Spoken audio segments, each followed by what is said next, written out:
Este día estamos celebrando el primer domingo después de la Santísima Trinidad y durante los próximos 3 domingos el leccionario nos va a permitir estudiar algunas de las parábolas usadas por nuestro Señor. Hoy, como pudieron leer, vamos a estar hablando acerca de la parábola que conocemos como el rico y Lázaro. Pero sí quiero, antes de comenzar toda la enseñanza, establecer 2 fundamentos que para mí son realmente muy importantes. Jesús es el mejor maestro que ha caminado y caminará nunca en toda la tierra. Su enseñanza no era como la enseñanza de los demás. La misma Biblia nos dice lo siguiente respecto de sus oyentes. Dice, y abro comillas, se admiraban de su enseñanza porque les enseñaba como quien tiene autoridad y no como los escribas. Cierro las comillas. Esta palabra, traducida aquí como autoridad, viene del griego exousia, que en su sentido más amplio incluye sustancia y poder. Entonces podríamos decir que sus oyentes se admiraban de su enseñanza porque les enseñaba con autoridad, sustancia y con poder. En este primer punto del fundamento, entonces, quiero establecer que Jesús no enseñaba, nunca enseñó nada superficial o de poca importancia, sino que siempre habló y enseñó con autoridad, con sustancia y con poder. Lo segundo que quiero establecer es explicarles un poco en relación a lo que es una parábola. Al desglosarla y estudiarla, podemos entender que es algo que se lanza, algo que se dice, ¿verdad? Que se lanza al lado o en compañía de alguna otra cosa. Entonces, Jesús en algunas oportunidades utiliza la parábola para afirmar, para ilustrar una enseñanza que él consideraba que debía ser entonces guardada tan fielmente que utilizaba entonces para esto una historia. Utilizaba una historia y junto a la historia colocaba esa enseñanza. Las parábolas tienen un sentido único.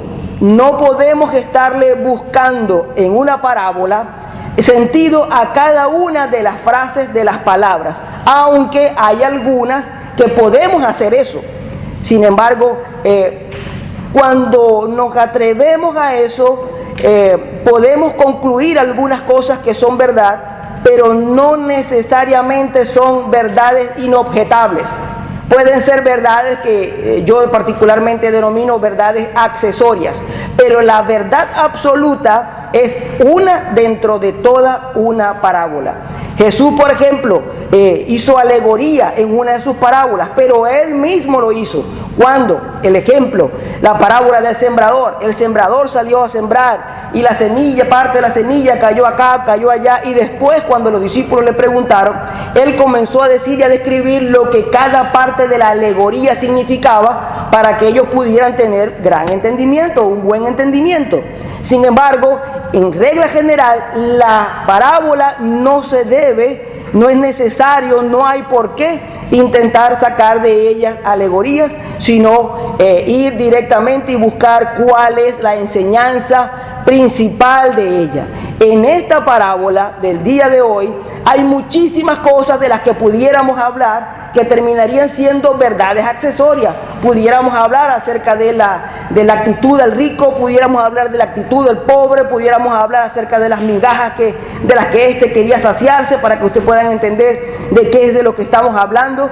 Y así podemos hablar de las llagas, podemos hablar de los perros, pero eso serían verdades accesorias que están allí, pero que no era el centro de la enseñanza que Jesús tenía para sus oyentes. Así que en todos estos días porque este domingo y durante los próximos 3 domingos vamos a estar hablando de algunas parábolas. Entonces me voy a concentrar en el centro mismo de la enseñanza de cada una de esas parábolas. De esta manera, habiendo colocado entonces ese pequeño fundamento, vamos a entrar, ¿verdad?, en esta parábola del rico y de Lázaro. Hay muy buenas razones para creer que la base de esta parábola se encuentra en el Salmo 94.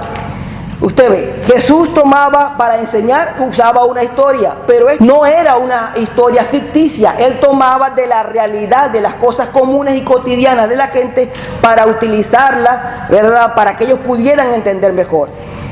Los estudiosos llegan a la conclusión que Jesús piensa en el Salmo 94 para dar entonces esta ilustración. ¿Cuál es el Salmo 94? El que hoy casualmente, entre comillas subrayado, ¿verdad?, tenemos en este día. ¿Qué dice este salmo? Allí, ¿qué es lo que estamos encontrando? Si tiene, por favor, el díptico, manténgalo por allí, porque yo quiero que usted lo revise constantemente. El salmista primero está haciendo un llamado de atención a todos los seres humanos, puesto que dice a ricos y a pobres, a poderosos y débiles, a sabios e ignorantes. Luego añade: oigan, porque hablaré sabiduría e inteligencia. Es decir, lo que el salmista va a decir aquí viene de parte de Dios y se considera entonces algo vital, algo que es de sabios, algo que va a traer sabiduría, conocimiento, inteligencia, y por lo tanto todo lo que la Biblia enseña en relación a los conceptos que traen sabiduría deberían ser bien manejados por todos los fieles, y ya de eso vamos a hablar un poquito más adelante. Comienza entonces a hablar del corazón del rico, del camino que éste tomó. Ese es el Salmo 94 del que estoy hablando.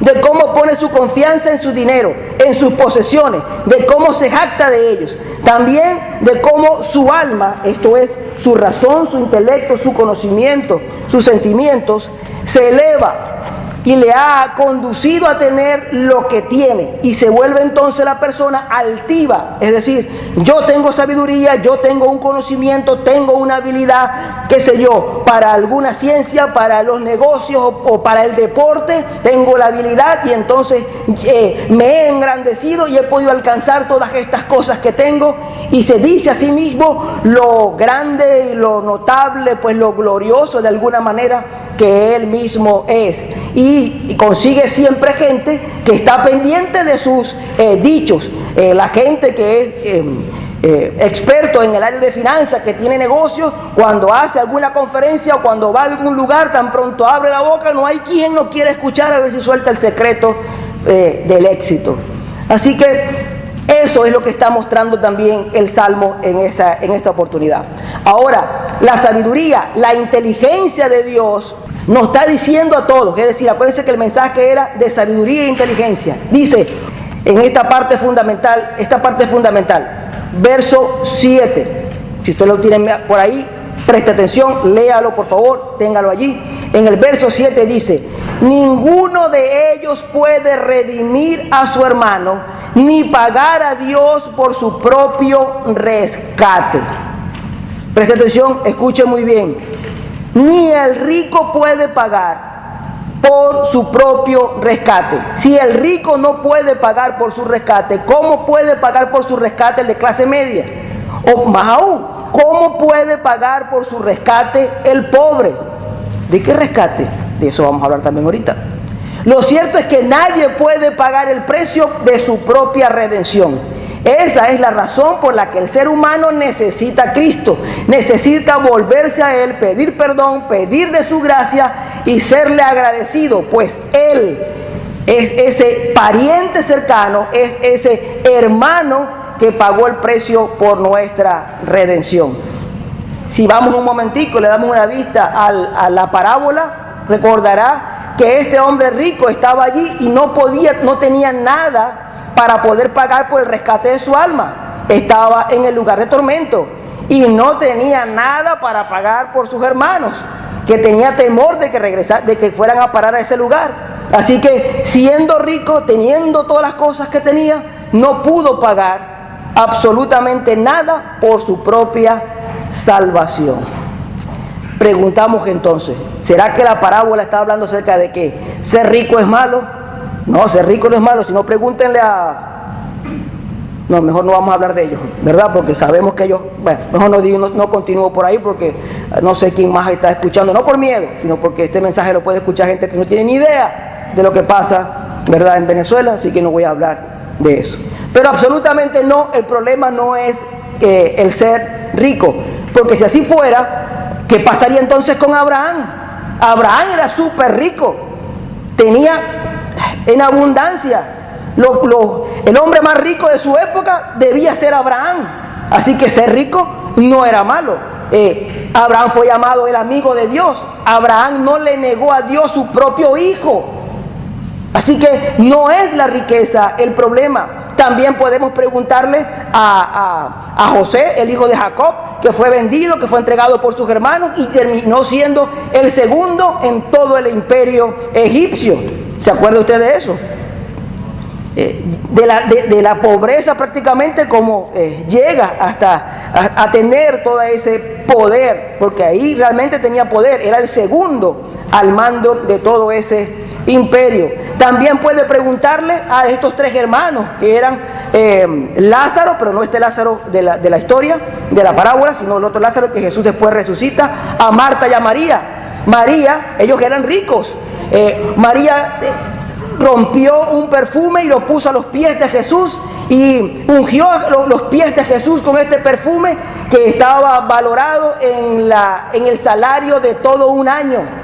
Así que el problema no es ser rico. José de Arimatea, él fue donde estaba el sepulcro, intacto, nuevo, cavado en una montaña, es decir, de los costosos, no como el de la mayoría, aunque era común hacerlo excavando, ¿verdad? Pero se describe que era importante, tenía una gran piedra, no era cualquier cosa. Además, él le compra también las vendas, el sudario en el que Cristo va a ser envuelto. Así que el problema realmente no es el dinero. Vamos a mirar la parábola. Muere Lázaro y muere también el rico. El primero es llevado por los ángeles al paraíso, mientras el segundo abrió sus ojos en el lugar de tormento. Luego se nos dice, hay algunos detalles allí en la historia, ¿verdad?, de las cosas que pasan, pero luego se nos dice, se nos destaca la segunda parte, pues es allí donde está realmente el mensaje principal de esta parábola. Para los que lo leen directamente de la Biblia es a partir del verso 27. Para ustedes que tienen el díptico es la parte que está subrayada. ¿Okay? De ahí en adelante es donde vamos a encontrar el centro de la enseñanza de esta parábola. Vean cómo el rico hace una dramática petición a Abraham.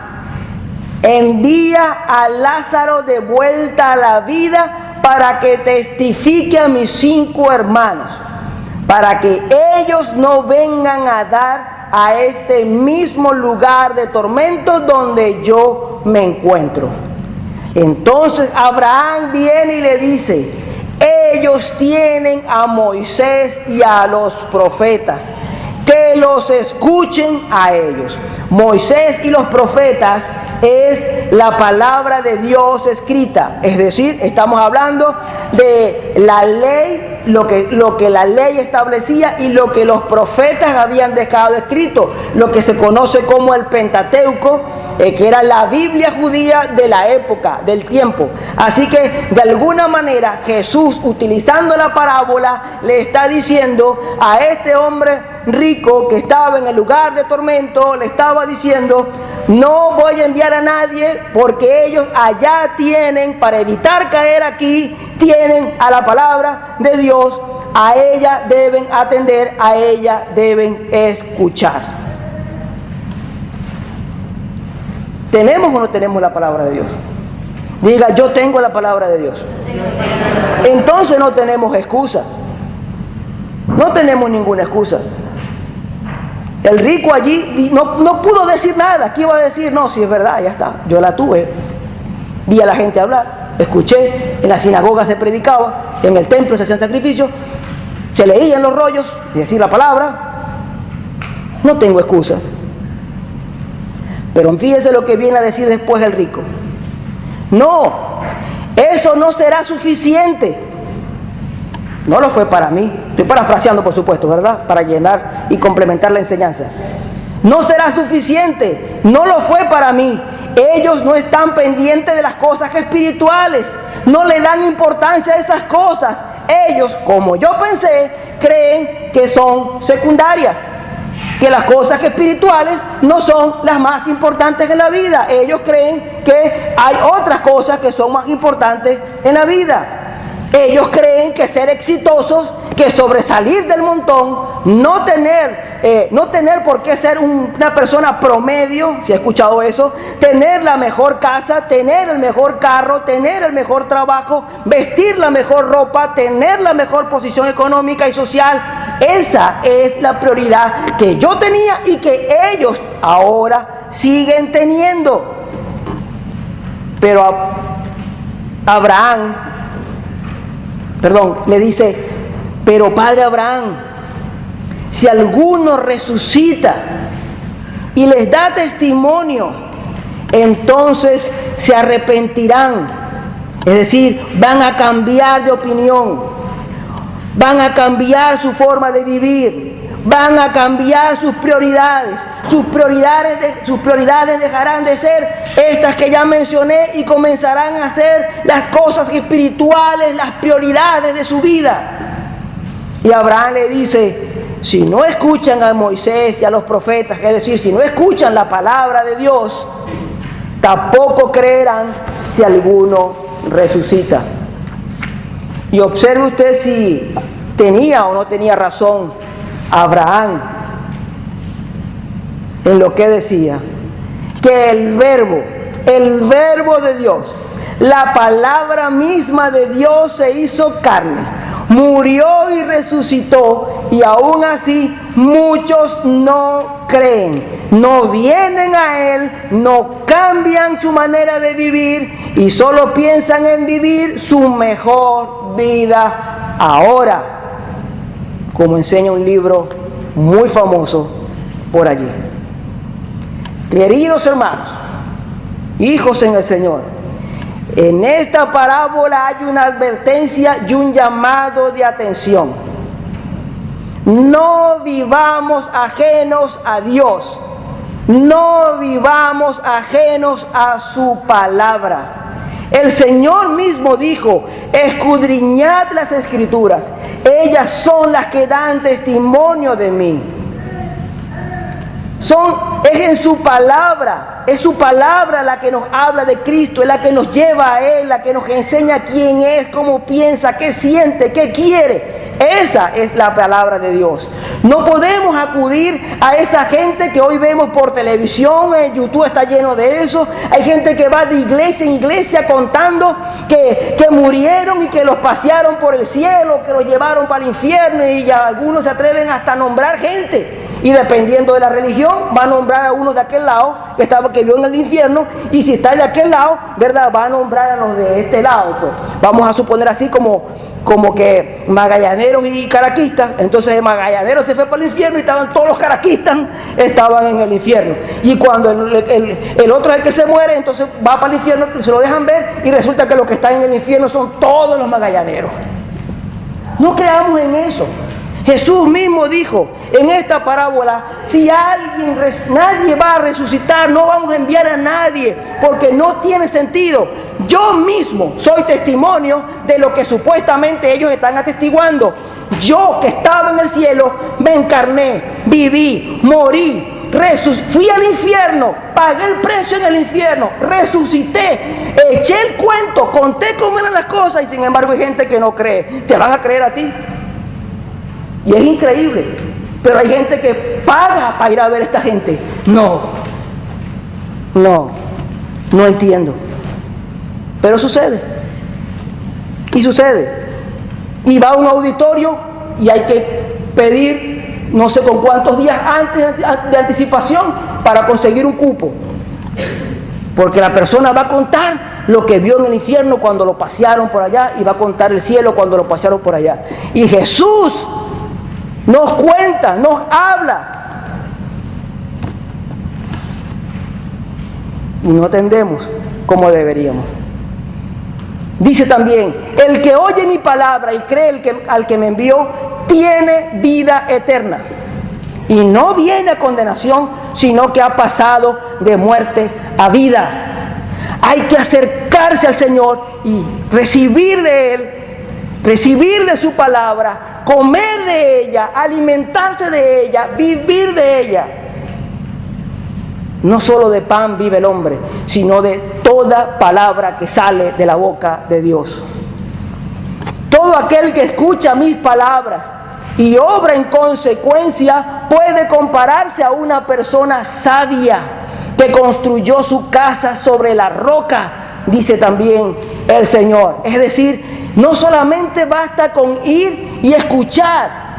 Pues Jesús dice, el que escucha mi palabra y la pone en acción y la pone por obra, este es sabio, este es entendido. ¿Y cuál era el problema de la gente que era prosperada o se hacía rica? Según el Salmo 94 en el verso 20, al final, ¿qué es lo que dice? Que el hombre que tiene riqueza, pero no tiene sabiduría, es como los animales que perecen. Pero aquel que tiene sabiduría, aun cuando Dios le permita hacer la riqueza no se le van a ir a la cabeza, no va a ser altivo, sino como los hombres de Dios que fueron enriquecidos, no le negaron a Dios absolutamente nada de lo que el mismo Dios le había dado a ellos. El principio de la sabiduría es el temor de Dios. Temor aquí es respeto, es reverencia, es admiración, es sumisión y es obediencia. Es decir, para alcanzar sabiduría hay que respetar a Dios, su palabra, hay que reverenciarlo, hay que admirarlo, hay que someterse a Él y hay que obedecerle. En eso, de esa manera se expresa el que realmente tememos a Dios y por lo tanto somos gente sabia. Pero encontramos una gran dificultad también. Esta es la parte final. La gente no conoce a Dios porque no escucha su palabra. Y eso es gravísimo. La palabra de Dios misma nos dice, en estos días finales, Dios nos ha hablado por medio de su Hijo. A este lo designó heredero de todo y por medio de él hizo el universo. A través de quien habla Dios a todo el género humano, a través de Jesús, de su palabra, de lo que él hizo, de lo que él expresó. Allí está la voz de Dios, el conocimiento de Dios. Podemos saber quién es, cómo es, qué le gusta, qué desea y qué no. Pero tenemos un problema, que el ser humano ha cambiado, ha invertido la fórmula de la creación y ha tenido en consecuencia un resultado erróneo. Al principio dijo el Señor, hagamos al hombre a nuestra imagen, conforme a nuestra semejanza. Entonces, Dios es A y el hombre es B. A es igual a B. ¿Por qué? Porque el hombre está hecho a semejanza de Dios. A igual a B. Si A es igual a B, entonces B es igual a. Pero hay un grave error. El pecado anuló la fórmula. Ahora A es diferente de B. Pero la gente como que no lo sabe. ¿Y por qué no lo sabe? Porque no aprende, porque no escucha la palabra de Dios y no tiene el buen consejo que le diga estas cosas. Y siguen creyendo que B es igual a A. Por eso que usted encuentra gente diciendo que son como Dios, que pueden crear todas las cosas y transformar el mundo con el poder que sale de su boca, creyendo que B es igual a A. B ya no es igual a A. No lo es. no lo es más. Entonces, cuando influenciados invierten la ecuación, influenciados pues por los criterios del mundo, les va a dar un resultado así. La mayoría de la gente piensa en un Dios así. Un Dios con aspecto de anciano. Si usted quiere, vaya marcando ahí con un cheque en su cabeza si usted tiene esta idea también. No vaya a decirme, no le voy a pedir que levante la mano, ¿verdad? No se preocupe por eso. Un Dios con aspecto de anciano, pero no un anciano de esos, usted sabe, como pudieran hacer de repente mi abuelita y mi abuelito, con el perdón de mi mamá, que verá que pudieran ser feitos para algunos, ¿verdad? Sino siempre nos imaginamos ese viejito bello, ¿verdad? Agradable, de cachete rosado, o sea, blanco, allá. ¿Alguna vez se han imaginado a Dios negro? ¿Verdad? Me imagino que los negros sí, pero bueno, algunos se lo imaginarán latino, yo no sé, pero la mayoría de la gente, ¿verdad? ¿Cómo lo piensa? Como ese allá en el cielo, así lo van pensando, de aspecto agradable y bonito, con una barba, ¿verdad? Larga, porque es anciano de días, pero es a la vez agradable, es bueno, está vestido con suaves, delicadas ropas, pero a la vez también llamativas, que observa el mundo desde arriba, sentado en su trono, y que en algunas ocasiones, como Él es bueno, nos permite que nos sentemos en sus piernas para escuchar nuestros deseos y dárnoslo cuando llegue el día indicado. Ese es Santa Claus, ese no es Yahvé. Ese es Santa Claus. Yahvé no es así. Tiene parte de eso, pero esa no es su esencia. La gente cree que se lo imagina. Y si lo compara, dicen, es igual. Y la palabra de Dios creen que son tarjetas de Hallmark. Perdónenme si no pronuncié mal. Digo, si pronuncié muy mal. Usted sabe lo que estoy hablando, ¿verdad? Esas tarjetas de regalo, que siempre tienen esos mensajes bonitos. Hay gente que cree que la palabra de Dios todo el tiempo es así, con mensajes bonitos para todo el mundo, y no es así.